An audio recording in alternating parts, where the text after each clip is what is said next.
قرآن مجید جو ہے نا یہ ایک زندہ کتاب ہے. جس بندے نے قرآن مجید کو جس مقصد کے لیے پڑھانا ہے اس کو وہ چیز حاصل ہوئی ہے. یہ الگ بات ہے کہ ہم قرآن مجید کو وہ رسپیکٹ نہیں دیتے, وہ آنر نہیں دیتے کہ ہماری مشکلات ہیں, پریشانیاں ہیں, تو ہم واقعی کسی دن اسپیسیفکلی قرآن کو کھولیں اور واقعی اس نیت سے پڑھیں کہ میں اپنے مسائل کا حل تلاش کرنا چاہتا ہوں. میری بیماریاں ہوں, بہت سے مسائل ہوں, قرآن مجھے کیوں نہیں حل بتا سکتا. ایک پرسنل کنیکشن اللہ سے کیسے فیل ہو کہ مجھے لگے کہ میں نے یہاں سے بات کی ہے اور اللہ نے مجھے ڈائریکٹلی جواب دیے میری اس سچویشن کے بارے میں. صحابہ کو تو پتہ چل جاتا تھا نا کہ اللہ کے رسول بتاتے ہیں کہ تمہارے بارے میں اللہ نے یہ آیت نازل کی. ہم وہ کیسے فیل کریں؟ آپ قرآن پڑھ کے دیکھیں, قرآن پڑھ کے دیکھیں, قرآن پڑھ کے دیکھیں.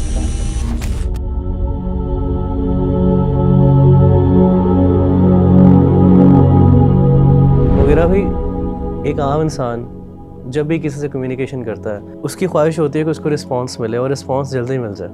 جس طرح کہ نبی کریم صلی اللہ علیہ وآلہ وسلم کے زمانے میں صحابہ کرام جو تھے ان کے اوپر پریشانیاں آتی تھی, تکلیفیں آتی تھیں, اور وہ اللہ سبحانہ و تعالیٰ سے دعائیں کرتے تھے کہ ان کی یہ پریشانیاں ختم ہو جائیں, اور ان کو ان چیزوں کا جواب بھی مل جاتا تھا اور ان کے دعائیں بھی قبول ہوتی تھی وحی کے ذریعے.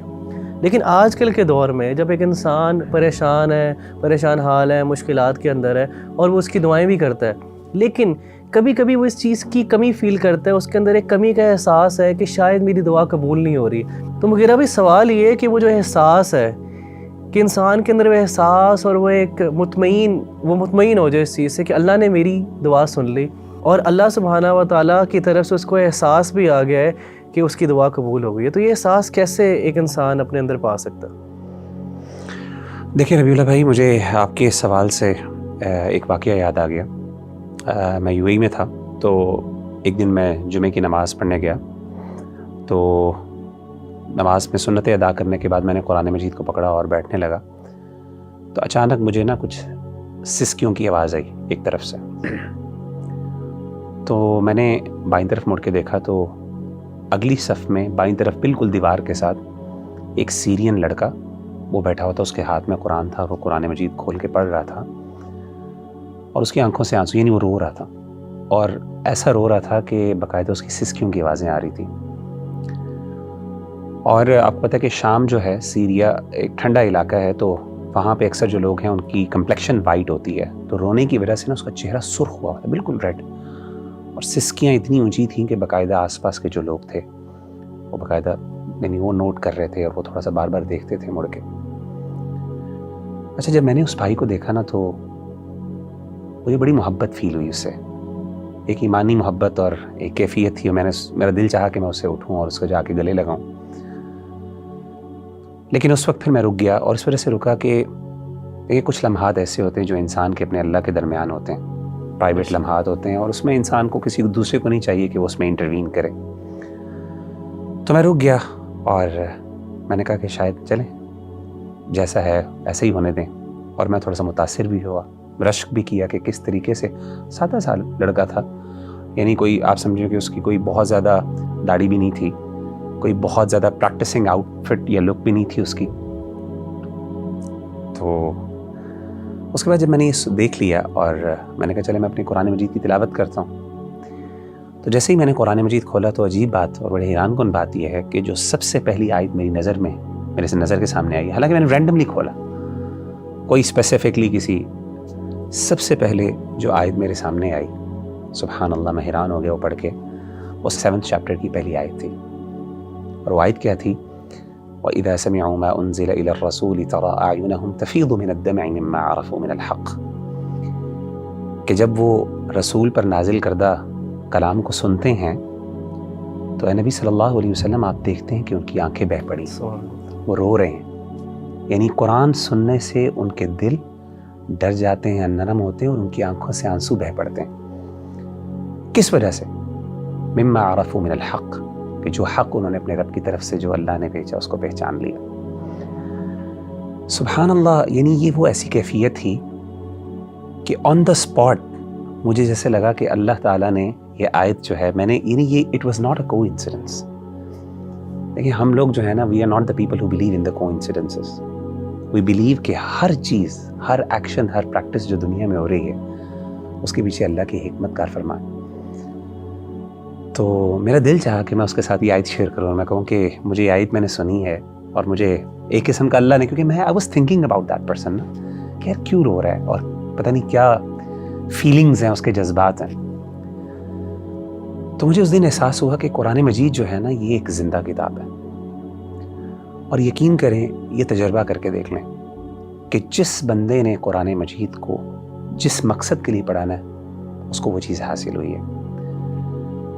یہ الگ بات ہے کہ ہم قرآن مجید کو وہ رسپیکٹ نہیں دیتے، وہ آنر نہیں دیتے کہ ہماری مشکلات ہیں، پریشانیاں، تو ہم واقعی کسی دن اسپیسیفکلی قرآن کو کھولیں اور اس کو پڑھیں، اور واقعی اس نیت سے پڑھیں کہ میں اپنے مسائل کا حل تلاش کرنا چاہتا ہوں. یعنی میرا دل بے قرار ہے، میرا دل جو ہے وہ وحشت ہے، اس میں مجھے اطمینان کی ضرورت ہے.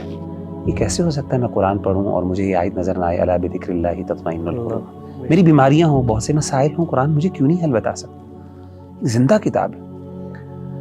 اور میں آپ کو بتاؤں کہ جن لوگوں نے یہ تجربات کیے ہیں نا، قرآن سے پرسنل، دیکھیں آپ کا سوال بھی یہی ہے نا کہ جنرل تو دین سے ہمیں جوابات مل جاتے ہیں، لیکن ایک پرسنل کنیکشن اللہ سے کیسے فیل ہو، کنیکشن جو فیل ہو کہ مجھے لگے کہ میں نے یہاں سے بات کی ہے اور اللہ نے مجھے ڈائریکٹلی جواب دیے میری اس سچویشن کے بارے میں. صحابہ کو تو پتہ چل جاتا تھا نا کہ اللہ کے رسول بتاتے ہیں کہ تمہارے بارے میں اللہ نے یہ آیت نازل کی ہے. ہم وہ کیسے فیل کریں؟ آپ قرآن پڑھ کے دیکھیں، قرآن آپ سے بات کرے گا، آپ کو لگے گا کہ میرا رب مجھے جواب دے رہا ہے. اور میں آپ کو بتاؤں کہ میں نے دیکھا کہ جتنے بھی ہمارے اسلاف ہیں جب اپنی مشکلات میں پڑے اور انہوں نے جب قرآن مجید کی طرف رخ کیا تو انہوں نے اپنی فیلنگز شیئر کی. میں آپ کو 2 مثالیں دیتا ہوں. ایک مثال ہے امام ابن تیمیہ رحمہ اللہ کی.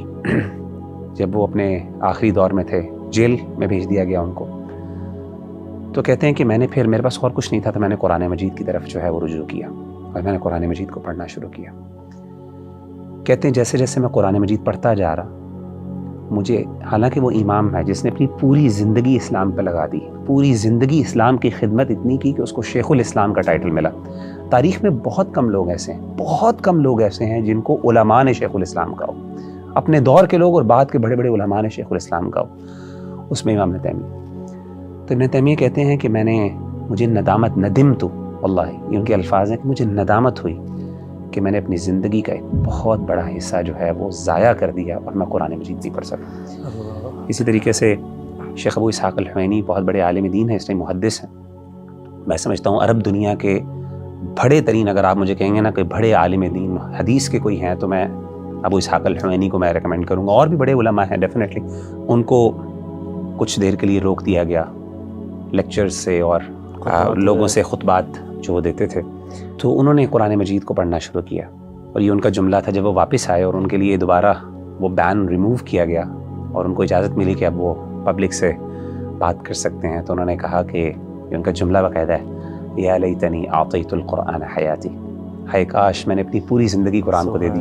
اور کہتے ہیں کہ میں نے اپنی اس جو وقت میں نا قرآن پڑھا اور مجھے احساس ہوا کہ میں نے کتنا بڑا، حالانکہ پوری زندگی حدیث کی خدمت، حدیث کوئی چھوٹی چیز ہے سبحان اللہ، لیکن جو قرآن ہے نا وہ پرسنل کنیکشن بندے کو تب، اور میں بتاؤں یہ کنیکشن بندے کو خاص طور پہ تب فیل ہوتا ہے جب بندہ مشکل میں ہوتا ہے، جب بندے کو ضرورت ہوتی ہے. اس وقت جب قرآن راحت دیتا ہے اور قرآن انسان سے کمیونیکیٹ کرتا ہے، تو اس وقت انسان کو پھر یہ جذبہ بیدار ہوتا ہے کہ کاش میں اپنی پوری زندگی قرآن کو دے دیتا.